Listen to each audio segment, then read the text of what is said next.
Hello friends, मेरे channel में आपका सभी का स्वागत है। और आज हम मुंशी प्रेमचंद है, उनके एक नॉवल है, उनके बारे में बात करेंगे, उनके बारे में जानेंगे, उनके बारे में पढ़ेंगे। तो ये नॉवल है, इसका नाम है नमक का दारोगा।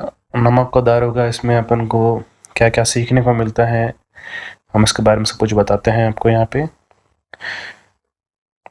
तो यहाँ पे जो शुरुआत है, यहाँ पे ये है कि जब नमक का नया विभाग बना और ईश्वर प्रदत्त वस्तु के व्यवहार करने का निषेध हो गया, तो लोग चोरी छिपे इसके व्यापार करने लगे। अनेक प्रकार के छल प्रपंचों का सूत्रपात हुआ। कोई घूस से काम निकालता था तो कोई चालाकी से। अधिकारियों के पो 12 थे और पटवारी गिरी का सर्व सम्मानित पद छोड़कर लोग इस विभाग की बरकंदाजी करते थे। इसके दारोगा पद के लिए तो वकीलों का भी जी ललचाता था। वह एक समय था जब अंग्रेजी शिक्षा और ईसाई मत को लोग एक ही वस्तु समझते थे।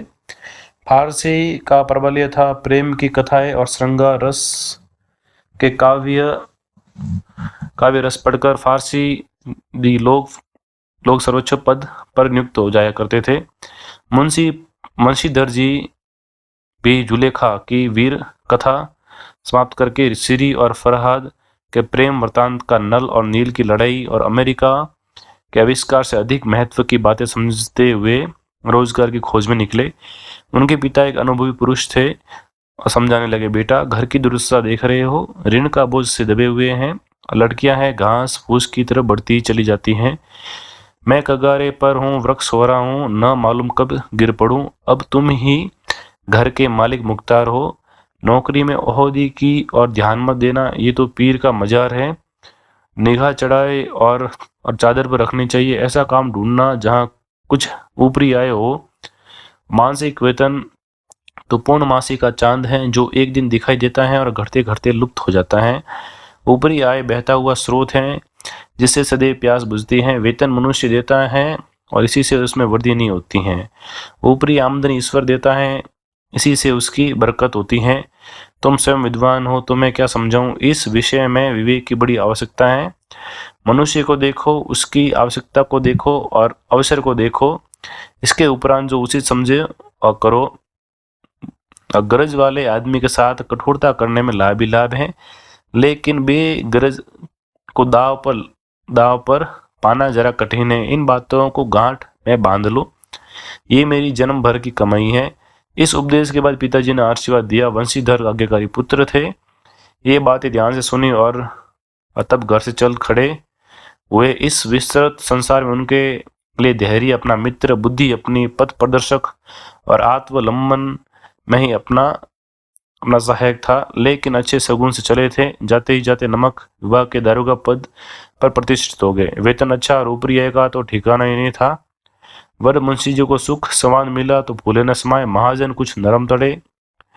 वो अब पड़ोसियों के हृदय में सूल उठने लगे। जाड़े के दिन थे और रात का समय। नमक के सिपाही और चौकीदार अपने नशे में मस्त थे। मुंशी वंशीधर को यहाँ आए सभी अभी 6 महीनों से अधिक न हुए थे, लेकिन इस थोड़े समय में ही उन्होंने अपनी कार्यकुशलता और उत्तम आचार से अफसरों को मोहित कर लिया था। अफसर लोग इन पर बहुत विश्वास करने लगे। नमक के दफ्तर से एक मील पूर्व की ओर जमुना बहती थी। उस पर नावों का एक पुल बना हुआ था। दारोगा जी किवाड़ बंद किए मीठी नींद सो रहे थे। अचानक आंख खुली तो नदी के प्रवाह की जगह झाड़ियों की गड़गड़ाहट तथा मल्लाहों की कोलाहल सुनाई दिया। ऊपर बैठे इतनी रात गए गाड़ियां क्यों नदी पार कर जाती हैं, अवश्य कुछ न कुछ गोलमाल है। तर्क ने भ्रम को पुष्ट किया। वर्दी पहनी, तमंचा जेब में रखा और बात में घोड़ा बढ़ाए हुए पुल पर आ जा पहुंचे। गाड़ियों की एक लंबी कतार पुल के पार जाती दिखी। डांट कर पूछा, किसकी गाड़ियां है? थोड़ी देर सन्नाटा रहा। आदमियों में कुछ कानाफूसी हुई। तब आगे वाले ने कहा, पंडित जी आलोपदीन की है। कौन पंडित आलोपदीन? बोले, दातागंज के। मुंशी वंशीधर चौके। पंडित आलोपदीन इस इलाके में सबसे प्रतिष्ठित जमींदार थे। लाखों रुपए का लेन देन करते थे। उधर छोटे से बड़े ऐसा कौन थे जो उनके ऋणी न हो। व्यापार भी बड़ा लंबा चौड़ा था जो बड़े चलते पुर्जे आदमी थे, अंग्रेज अफसर उनके इलाके में शिकार खेलने आते और उनके मेहमान होते। 12 मासों सदावर्त चलता रहता। मुंशी जी ने पूछा, गाड़ियां कहाँ जाएगी? उत्तर मिला, कानपुर। लेकिन इस प्रश्न पर कि इसमें क्या है, सन्नाटा छा गया। दोबारा दारोगा साहब का संदेह और भी बढ़ा। कुछ देर तक उत्तर की बाट देखकर जोर से बोले, क्या गूंगे हो गए हो क्या? हम पूछते हैं इसमें क्या लदा है?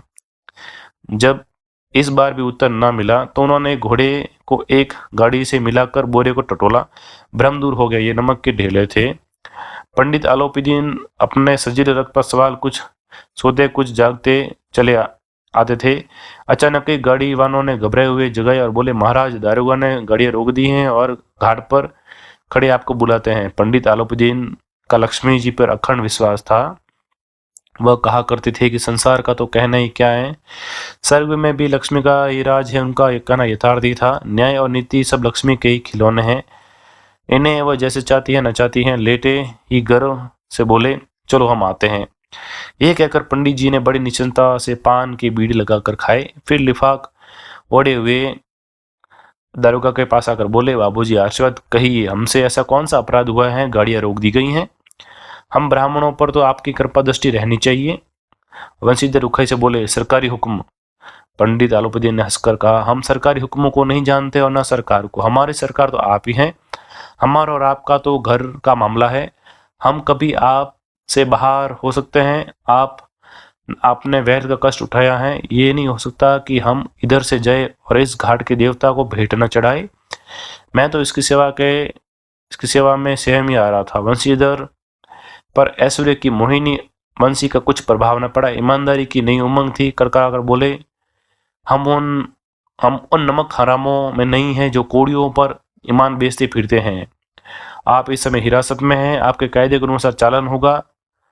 बस मुझे अधिक बातों की फुर्सत नहीं है। जमादार बहादुर सिंह, तुम इन्हें हिरासत में ले लो, मैं हुक्म देता हूँ। पंडित आलोपीदीन स्तंभित हो गए। गाड़ीवानों में हलचल मच गई। पंडित जी के जीवन में कदाचित ये पहला ही अवसर था कि पंडित जी को ऐसी कठोर बातें सुननी पड़ी। बहादुर सिंह को आगे बढ़ा, किंतु रोप के मारे वो साहस नहीं हुआ कि उनका हाथ पकड़ सके। पंडित जी ने धर्म को धन का ऐसा निरादर करते कभी न देखा था। विचार किया कि यह भी उद्दंड लड़का है, माया मोह और जाल में अभी नहीं पड़ा है, अलड़ है, झिझकता है। बहुत दीन भाव से बोले, बाबू साहब ऐसा ना कीजिए, हम मिट जाएंगे, इज्जत धूल में मिल जाएगी। हमारा अपमान करने से आपको हाथ में क्या आएगा? हम किसी तरह आपसे बाहर थोड़ी ही हैं। वंशीधर ने कठोर स्वर में कहा, हम ऐसी बातें सुनना नहीं चाहते। आलोपति ने जिस सहारे को चट्टान समझ रखा था वह पैरों के नीचे खिसकता हुआ मालूम हुआ। स्वाभिमान और धन ऐश्वर्य की कड़ी चोट लगी, किंतु अभी तक धन की सांख्यिक शक्ति का पूरा भरोसा था। अपने मुख्तार से बोले, लाला जी 1000 के नोट बाबू साहब को पेट करो। आप इस समय भूखे सिंह हो रहे हो। वंशीधर ने नरम होकर कहा, 1000 ने 1 लाख भी मुझे सच्चे मार्ग से नहीं हटा सकते। धर्म की बुद्धिमान दृढ़ता और देव दुर्लभ त्याग पर मन बहुत झुंझलाया। अब दोनों शक्तियों में संग्राम होने लगा। धन ने उछल कर आक्रमण करने शुरू कर दिए। 1 से 5, 5 से 10, 10 से 15 और 15 से 20,000 तक नौबत आ पहुंची। किंतु धर्म अलौकिक वीरता के साथ इस बहुसंख्यक सेना के सम्मुख अकेला पर्वत की भांति अटल अविचल खड़ा था। आलोपति निराश होकर बोले, अब इससे अधिक मेरा साहस नहीं है, आगे आपका अधिकार है। वंशीधर ने अपने जमादार को ललकारा। बदलू सिंह मन में दारोगा जी को गालियां देता हुआ पंडित जी आलोपीदीन की ओर बढ़ा। पंडित जी घबरा कर 2-3 कदम पीछे हटे। अत्यंत दीनता से बोले, बाबू साहब ईश्वर के लिए मुझ पर दया कीजिए। मैं 25,000 पर निपटारा करने को तैयार हूँ। असंभव बात, 30,000 पर किसी तरह भी संभव नहीं। क्या 40,000 पर भी नहीं? 40,000 भी नहीं, 40 लाख पर भी संभव नहीं है।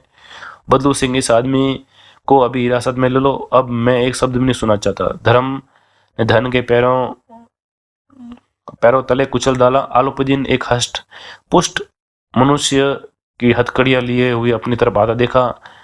चारों ओर निराश और कातर दृष्टि से देखने लगा। इसके बाद मूर्छित होकर गिर पड़े। दुनिया सोती थी पर दुनिया की जिद जागती थी। सवेरे देखिए तो बालक वृद्ध सबके मुंह से यही बात सुनाई देती थी। जिसे देखिए वह पंडित के इस व्यवहार पर टीका टिप्पणी कर रहा था। निंदा की बौछारें हो रही थी, मानव संसार से अब पापी का पाप कट गया। पानी का दूध के नाम पानी को दूध के नाम से बेचने वाला ग्वाला, कल्पित रोज नमाज़ें भरने वाला अधिकारी वर्ग, रेल में बिना टिकट सफर करने वाले बाबू लोग, जाली दस्तावेज बनाने वाले सेठ और साहूकार, ये सब के सब देवताओं की भांति गर्दनें चला रहे थे।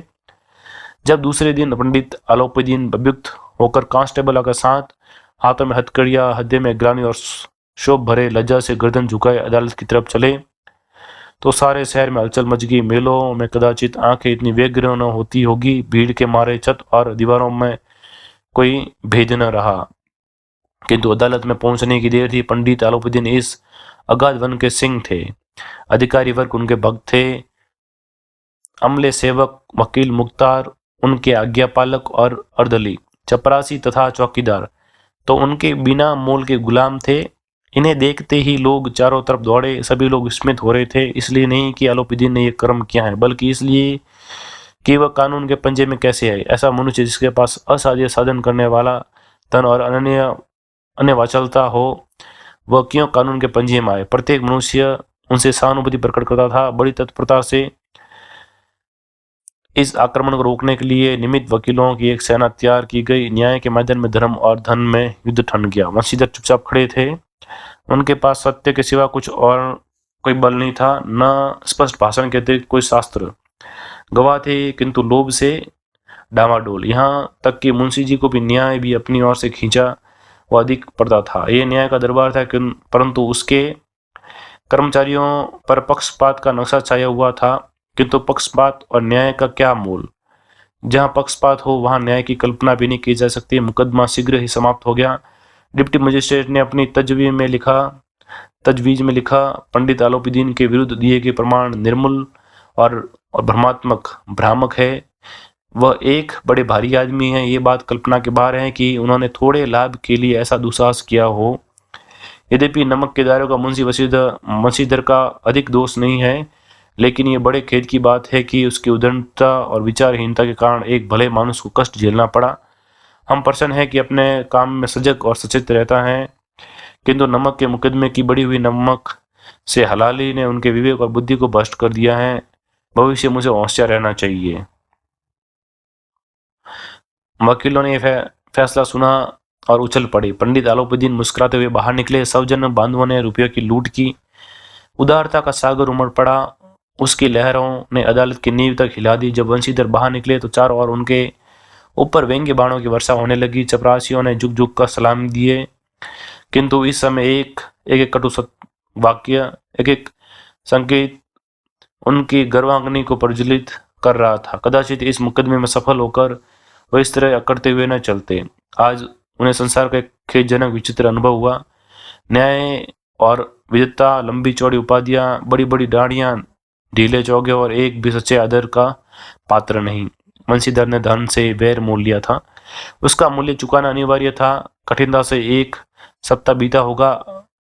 मुतली का परवाना पहुंचा। कार्य प्रयाणता का दंड मिला। बेचारे भगन हृदय, शोक और खेद से व्यथित घर की ओर चले। बूढ़े मंसूजी तो पहले से ही कुड़बुड़ा रहे थे।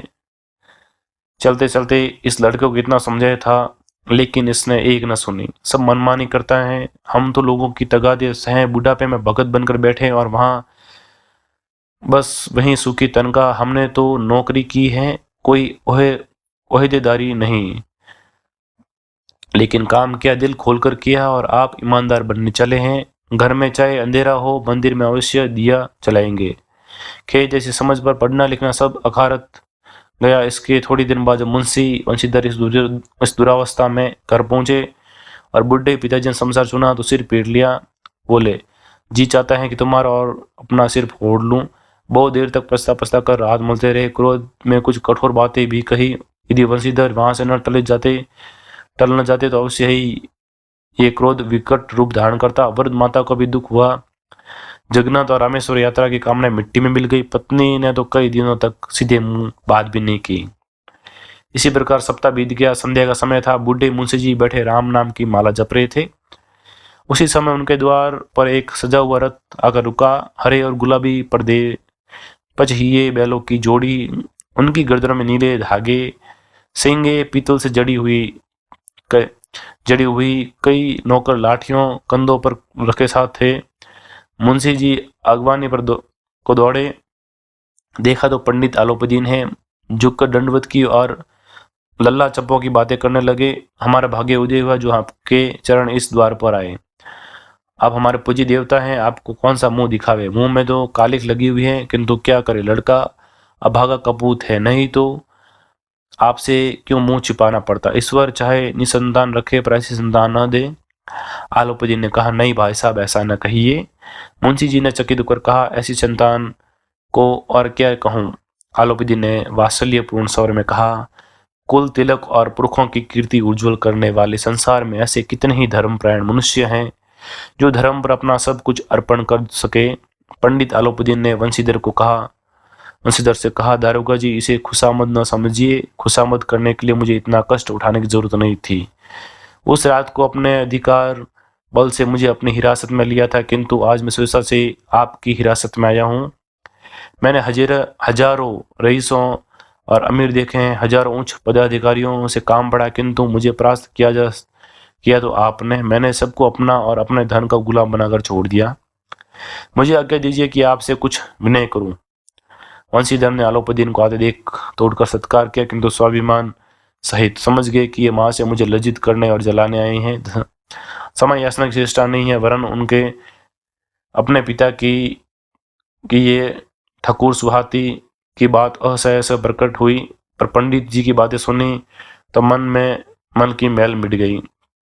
पंडित जी की ओर उड़ती हुई दृष्टि से देखा, सद्भाव झलक रहा था। गर्व ने अब लज्जा के सामने सिर झुका दिया। शर्माते हुए बोले, ये आपकी उदारता है जो ऐसा करते हैं। मुझ में से जो कुछ अविनय हुए हैं उसे क्षमा कीजिए। मैं धर्म की बेड़ी में जकड़ा हुआ था, नहीं तो मैं वैसे ही मैं आपका दास हूँ। जो आज्ञा होगी वो मेरे सिर माथे पर। आलोपदीन ने विनय स्वभाव में कहा, नदी तट पर आपने मेरी इस प्रार्थना स्वीकार नहीं की थी, किंतु आज स्वीकार करनी पड़ेगी। वंशीधर बोले, मैं किस योग्य हूँ, किंतु जो कुछ सेवा मुझसे हो सकती हैं उसमें त्रुटि न होती। आलोपदीन ने एक स्टाम्प लगाकर एक पत्र निकाला, उसे वंशीधर के सामने रखकर बोले, इस पद को स्वीकार कीजिए और अपने हस्ताक्षर कर दीजिए। मैं ब्राह्मण हूँ, जब तक सवाल पूरा न कीजिएगा द्वार से न हटूंगा। मुंशी वंशीधर ने उस कागज को पढ़ा तो कृतज्ञता से आंखों में आंसू भर आए। पंडित आलोपदीन ने उनकी अपनी सारी जायदाद का स्थायी मैनेजर नियत किया था। 6000 वार्षिक वेतन के अतिरिक्त रोजाना खर्च अलग, सवारी के लिए घोड़ा, रहने को बंगला, नौकर चाकर मुफ्त। कंपित स्वरम बोले, पंडित जी, मुझ में इतनी सामर्थ्य नहीं है कि आपकी उदारता की प्रशंसा कर सकूं, किंतु ऐसे ही उच्च पद के योग्य नहीं हूं। आलोपदीन हंसकर बोले, मुझे इस समय एक अयोग्य मनुष्य की ही जरूरत है। वंशीधर ने गंभीर भाव से कहा, यूं मैं आपका दास हूं। आप जैसे कीर्तिमान सज्जन पुरुष की सेवा करना मेरे लिए सौभाग्य की बात है, किंतु मुझ में न विद्या है, न बुद्धि, न स्वभाव जो इन त्रुटियों को पूर्ति कर देता है। ऐसे महान कार्य के लिए एक बड़े मर्मज्ञ अनुभवी मनुष्य की जरूरत है। आलोपी ने दान से कलम निकाली, वंशीधर के हाथ में बोलने, न मुझे विद्या की चाह है, न अनुभव की, न नम्रता की और मर्मज्ञता की, न कार्यकुशलता के। इन गुणों के महत्व को परिचय खूब पा चुका हूँ। अब सौभाग्य और सुअवसर ने मुझे ये मोती दे दिया है जिसके सामने योग्यता और विद्वता की चमक फीकी पड़ जाती है। यह कलम लीजिए, अधिक सोच विचार न कीजिए, दस्तखत कर दीजिए। परमात्मा से यही प्रार्थना है कि आप सदैव वही नदी के किनारे वाला बेमुरवत, उदंड, कठोर परंतु धर्मनिष्ठ दारोगा बनाए रखे। वंशीधर की आंखें डबडबा गई, पर हृदय के संकुचित पात्र में इतना ऐसा न समा सका। एक बार फिर पंडित जी की ओर भक्ति और श्रद्धा की दृष्टि से देखा और कांपते हुए हाथ से मैनेजरी पर हस्ताक्षर कर दिए। आलोपी जी ने प्रफुल्लित होकर उन्हें गले से लगा लिया। यहाँ पे समाप्त होते हैं। अगर आपको मेरी ये नरेटिंग है आपको पसंद आई है तो प्लीज़ मेरे चैनल को सब्सक्राइब कर दीजिएगा, लाइक कीजिएगा और शेयर कीजिएगा। धन्यवाद।